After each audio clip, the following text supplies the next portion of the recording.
नमस्कार, आप देख रहे हैं टीवी7 भारत और मैं हूं आपके साथ कोमल माथुर। शुरुआत करते हैं आज की बड़ी खबरों की। पहली खबर पश्चिम बंगाल से। पश्चिम बंगाल के लिए रेलवे से जुड़ी कई बड़ी सौगातों का ऐलान किया गया है। राज्य के दौरे पर पहुंचे केंद्रीय रेल मंत्री अश्विनी वैष्णव ने कहा है कि केंद्र सरकार दिल्ली से सिलीगुड़ी तक बुलेट ट्रेन चलाने की योजना पर काम कर रही है। ये ट्रेन दिल्ली, वाराणसी और पटना होते हुए सिलीगुड़ी पहुंचेगी। इस परियोजना के पूरे होने के बाद दिल्ली से सिलीगुड़ी की यात्रा जो है वो सिर्फ 6 घंटे में पूरी हो सकेगी।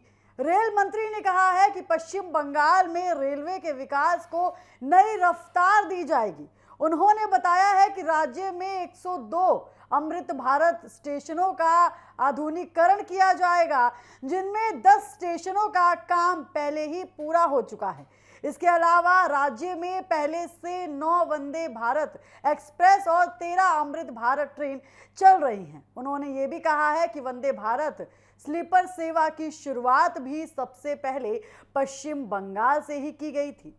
कोलकाता मेट्रो को भी बड़ा तोहफा मिलने जा रहा है। अश्विनी वैष्णव ने घोषणा की है कि अगले 5 वर्षों में कोलकाता मेट्रो के लिए 60 नई नेटवर्क जनरेशन जो है ट्रेन लाई जाएगी। उसके बाद इन आधुनिक ट्रेनों से यात्रियों को बेहद सुविधाएं मिलेंगी और शहर की यातायात व्यवस्था और भी ज्यादा मजबूत होगी। रेल मंत्री ने बताया है कि सूरत तक पूर्व पश्चिम फ्रेट कॉरिडोर विकसित किया जा रहा है। इस परियोजना से माल ढुलाई तेज होगी और उद्योग को भी फायदा मिलेगा। उन्होंने दावा किया है कि पश्चिम बंगाल के रेलवे नेटवर्क का 60% जो है यहाँ पर पूरा किया जाएगा। उसके बाद अश्विनी वैष्णव ने रेल परियोजनाओं के लिए बढ़े हुए बजट का भी यहाँ पर जिक्र किया है। उन्होंने कहा है कि यूपीए सरकार के समय पश्चिम बंगाल को रेलवे परियोजनाओं के लिए औसतन करीब 4000 करोड़ रुपए मिलते थे, जबकि अब ये राशि बढ़कर 14,205 करोड़ रुपए हो गई है। उनके मुताबिक केंद्र सरकार रेलवे ढांचे को मजबूत करने के लिए लगातार निवेश बढ़ा रही है। रेल मंत्री ने यह भी कहा है कि अब भूमि अधिग्रहण और एनओसी जैसी समस्याओं का समाधान तेजी से होगा, जिससे लंबित परियोजनाओं को गति मिलेगी। उनका दावा है कि आने वाले वर्षों में रेलवे से जुड़े कई बड़े प्रोजेक्ट पश्चिम बंगाल की तस्वीरें बदलने का काम करेंगे। फिलहाल बुलेट ट्रेन, नए स्टेशन, आधुनिक मेट्रो और बढ़े हुए निवेश की इन घोषणाओं ने पश्चिम बंगाल के रेलवे विकास को लेकर नई उम्मीद जगा दी है। आने वाले समय में इन परियोजनाओं का असर राज्य की कनेक्टिविटी और अर्थव्यवस्था दोनों पर देखने को मिल सकता है।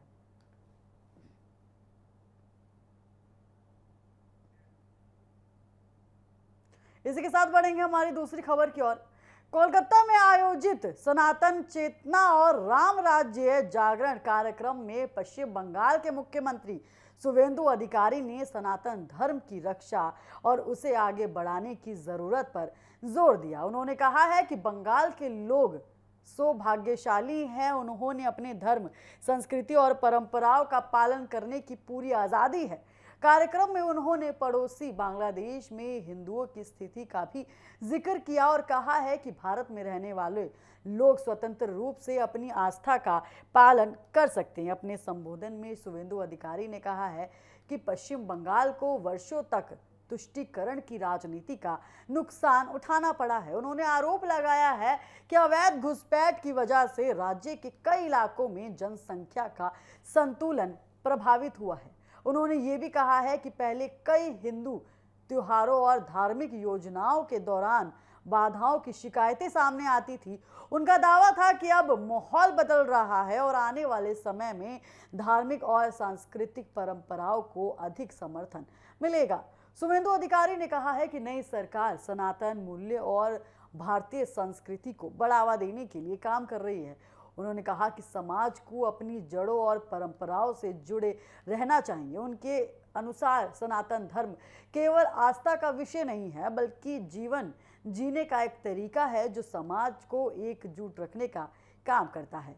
कार्यक्रम में मौजूद युवाओं को संबोधित करते हुए उन्होंने इतिहास का भी जिक्र किया। उन्होंने कहा है कि नई पीढ़ी को ये जानना चाहिए कि पश्चिम बंगाल किन परिस्थितियों में अस्तित्व में आया है। उन्होंने कहा है कि देश की आज़ादी से पहले बंगाल को लेकर कई राजनीतिक घटनाक्रम हुए थे और उस इतिहास को समझना बेहद ज़रूरी है। उन्होंने कहा है कि 15 अगस्त 1947 को देश को आज़ादी मिली, लेकिन उससे पहले लंबा संघर्ष चला था। उन्होंने अपने भाषण में कहा कि मुस्लिम लीग ने नेता मोहम्मद अली जिन्ना पूरे बंगाल को पाकिस्तान में शामिल करना चाहते थे। शुभेंदु अधिकारी ने कहा कि युवाओं को इतिहास की इन घटनाओं के बारे में जानकारी होनी चाहिए ताकि वो अपने अतीत को महसूस कर सके और भविष्य के लिए सही दिशा तय कर सके। अपने संबोधन के अंत में उन्होंने लोगों से सनातन संस्कृति, सामाजिक एकता और राष्ट्रीय निर्ममता के लिए आगे आने की अपील की है। उन्होंने कहा है कि पश्चिम बंगाल में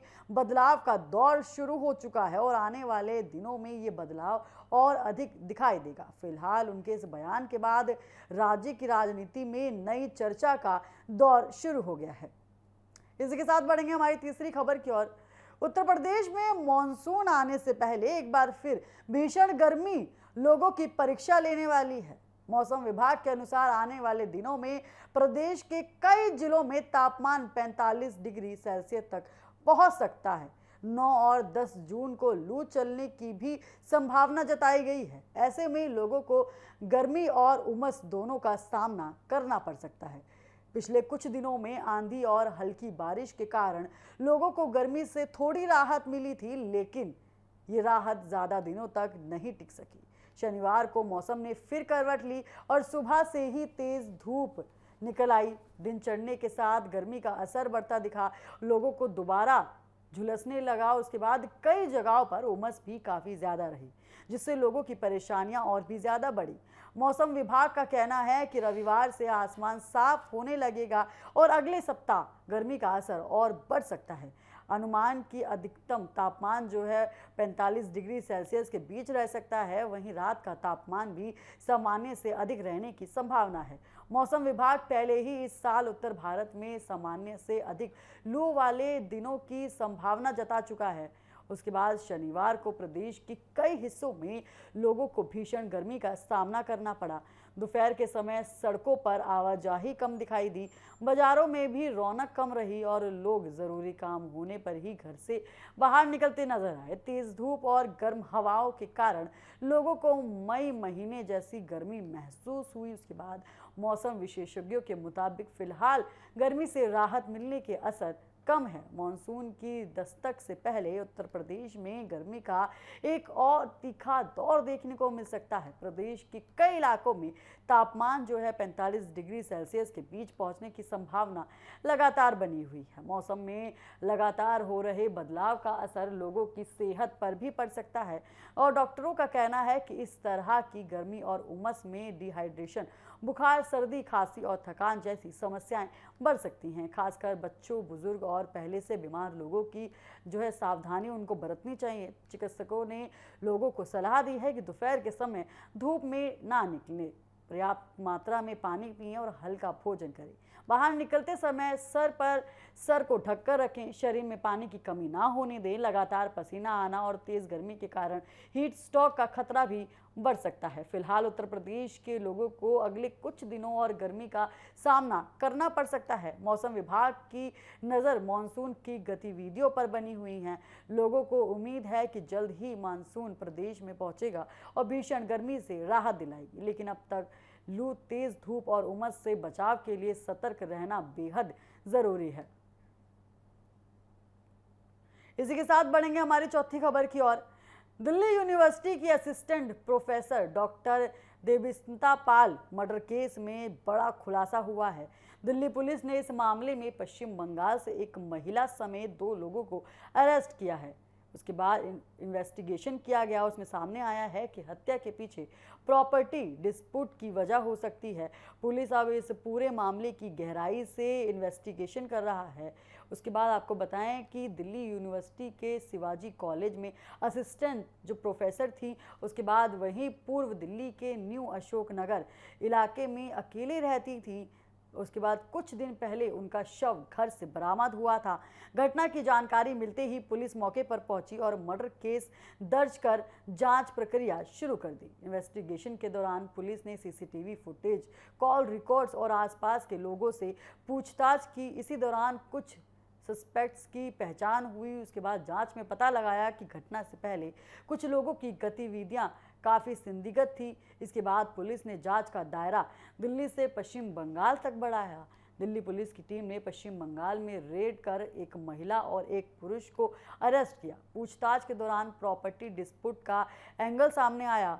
पुलिस को शक है कि इस विवाद के चलते मर्डर की जो है कंसेप्ट्री यहाँ पर की गई है, रची गई है, एक मर्डर की साजिश रची गई थी। उसके बाद हालांकि इन्वेस्टिगेशन अभी तक जो है पूरी नहीं हुई है, लगातार पुलिस जांच कर रही है। कंक्लूजन पर पहुंचने से पहले भी हर सबूत को खंगाले जा रहे हैं। पुलिस ने इस मामले में प्रोफेशनली फैमिली डिस्प्यूट और रोबरी जैसे एंगल्स की भी जांच की है, लेकिन शुरुआती जांच में लूटपाट की कोई बड़ी बात सामने नहीं आई है। घर से कई बड़ी कीमती चीज़ें गायब नहीं मिली हैं। यही वजह है कि जांच का फोकस अब प्रॉपर्टी डिस्प्यूट और कॉन्स्पिरेसी एंगल पर टिका हुआ है। जांच के दौरान डॉक्टर देवसिमता पाल के अलग रह रहे पति से भी पूछताछ की गई है। पुलिस ने उनकी लोकेशन, स्टेटमेंट और टेक्निकल एविडेंस की जांच की है। जिसके अलावा कई अन्य सस्पेक्ट्स को भी जांच के दायरे में रखा गया है। लेकिन ताज़ा गिरफ्तारी के बाद इन्वेस्टिगेशन को बड़ी सफलता मिली है। इस हाई प्रोफाइल मर्डर केस ने दिल्ली यूनिवर्सिटी के शिक्षकों और छात्रों को भी झकझोर दिया है। कॉलेज के सहयोगियों और छात्रों ने घटना पर दुख जताते हुए दोषियों के खिलाफ सख्त कार्रवाई की मांग की है। फिलहाल पुलिस गिरफ्तारी आरोपी से पूछताछ लगातार कर रही है। हर एंगल से जांच जो है वो करती हुई नजर आ रही है। इन्वेस्टिगेशन लगातार सामने आ रहा है। जांच एजेंसियों का मानना है कि आने वाले दिनों में इस मामले में और भी बड़े जो है सबूत सामने आ सकते हैं और अब सभी की नज़रें जो है इस पर टिकी हुई हैं कि आगे क्या कुछ सबूत निकलकर सामने आते हैं। इन्वेस्टिगेशन में आगे कौन कौन से राज्य सामने आते हैं।